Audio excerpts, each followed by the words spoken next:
UP में पहले चरण की 8 सीटों के लिए बुधवार शाम चुनाव प्रचार थम गया। 19 अप्रैल को कैराना, सहारनपुर, मुजफ्फरनगर, रामपुर, मुरादाबाद, पीलीभीत, नगीना और बिजनौर लोकसभा सीट के लिए मतदान होगा। 8 सीटों में बीजेपी कैराना, सहारनपुर, मुजफ्फरनगर, रामपुर, मुरादाबाद, पीलीभीत, नगीना समेत 7 सीटों पर चुनाव लड़ रही है, जबकि एक सीट बिजनौर पर उसकी सहयोगी आरएलडी चुनावी मैदान में है। वहीं इंडिया गठबंधन से समाजवादी पार्टी भी 7 सीटों पर चुनावी मैदान में है। सहारनपुर सीट पर कांग्रेस मैदान में है, जबकि बीएसपी 8 सीटों पर अपने दम पर चुनाव लड़ रही है। सभी 8 सीटों पर एनडीए, इंडिया गठबंधन और बीएसपी पूरे दमखम के साथ चुनावी मैदान में है। अखिलेश ने बिजनौर में चुनाव प्रचार किया और दावा किया है कि इस बार पश्चिम यूपी में हवा कुछ और बह रही है और सभी 8 सीटें इंडिया गठबंधन जीत रहा है। वो सरकार नौकरी नहीं देना चाहती और इनके पास बताने को क्या है, बड़े बड़े होर्डिंग लगाए हैं, कहने को डबल इंजन है, लेकिन दूसरा चेहरा होर्डिंग पे नहीं आ पा रहा, दूसरा चेहरा गायब है और जनता वोट डाल के जो एक चेहरा बचा है उसको भी गायब करें। इस लोकसभा के अंदर और जिले के विकास के लिए जो भी होगा वो समाजवादी लोग करेंगे। दूसरा मैं आपको बताना चाहता हूँ, आज इस जिले में अगर एम्बुलेंस चल रही है तो समाजवादियों की देन है। 100 नंबर जो आज 112 है, अगर पुलिस के पास इस तरह की गाड़ियों का इंतजाम अगर किसी ने किया तो समाजवादियों ने किया।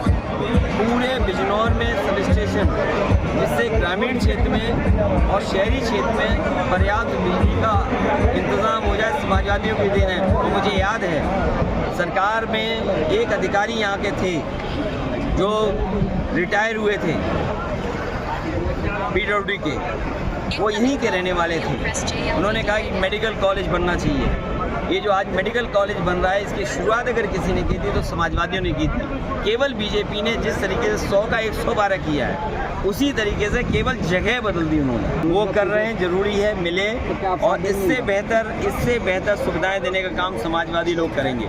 सहारनपुर में प्रियंका गांधी ने कांग्रेस उम्मीदवार इमरान मसूद के लिए रोड शो निकाला और वोट मांगे। रावण रथी विरथ रघुवीरा, इसका मतलब है रथ रावण के पास था, भगवान राम के पास नहीं था। सत्ता रावण के पास थी, भगवान राम के पास नहीं थी। सोने के महल में रावण रहते थे, भगवान राम वनवास में थे।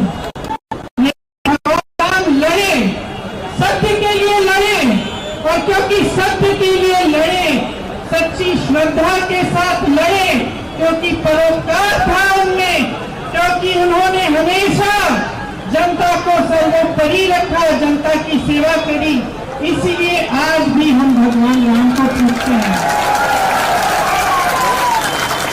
इस देश ने सत्ता को कभी नहीं पूजा है, इस देश ने हमेशा सत्य को पूजा है।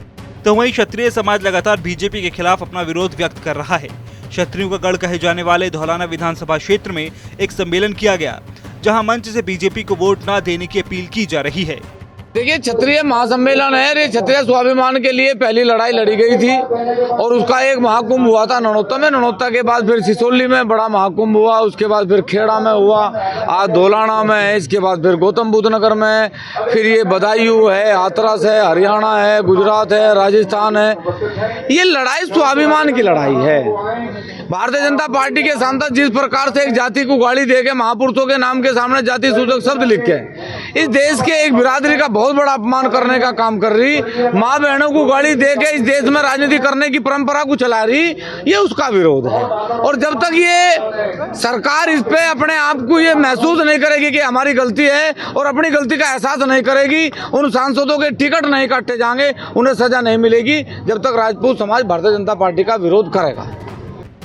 बता दें, 2019 में सपा, बसपा और आरएलडी ने गठबंधन में चुनाव लड़ा था।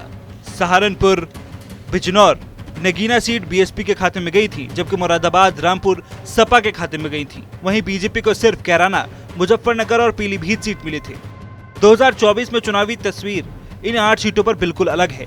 सपा, बसपा और आरएलडी का गठबंधन टूट चुका है। सपा कांग्रेस के साथ मिलकर चुनाव लड़ रही है। जयंत बैंडी के पाले में खड़े हैं और बीएसपी अकेले ही झंडा बुलंद किए हुए है। हालांकि ये देखना बेहद दिलचस्प होगा कि 8 सीटों के रण में कौन सबसे ज्यादा सीटें जीतता है।